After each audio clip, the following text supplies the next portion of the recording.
திருகோணமலை மூதூர் பெருவெளி கிராமத்தில் 3 சிறுமிகளை துஷ்பிரயோகத்திற்குட்படுத்திய சம்பவம் தொடர்பில் கைது செய்யப்பட்ட சந்தேக நபர்கள் நேற்று அடையாளம் காணப்படவில்லை. இதுகுறித்து வடமாகாண சபை உறுப்பினர் M.K. சிவாஜிலிங்கம் இன்று கருத்து தெரிவித்தார்.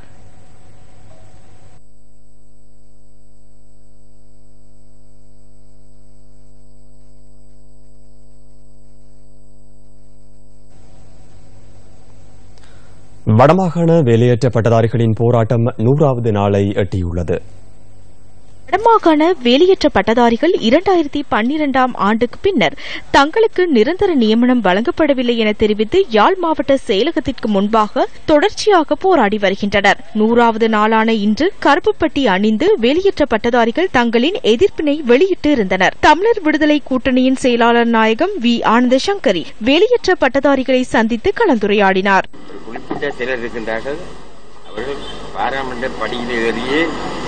பாராளுமன்றத்துக்குள்ளுக்கு போயே பிரச்சாரம் செய்யக்கூடிய வசதியோடு இருக்கின்றார். ஏன் அவர்கள் அவருடைய கவனத்துக்கு இந்த விஷயம் வரவில்லை என்ற தெரியவில்லை. ஒரு சந்தர்ப்பத்திலே நான் பாராளுமன்றத்திலே இருந்த பொழுது பாராளுமன்ற படிக்கட்டிலே பாராளுமன்ற உறுப்பினர்கள் எல்லாரும் போய் சத்தியாகிரகம் செய்ய ஒரு பிரச்சனை முன்வச்சு அப்படி இந்த அழுத்தம் காணாதென்ற என்னுடைய பொறுப்புள்ளவர்கள் இந்த பிரச்சனை தீர்த்து வைத்திருக்க வேண்டியவர்கள் அவர்கள் பாரம்பரியமாக இருப்பது போல தோன்றுகின்றது.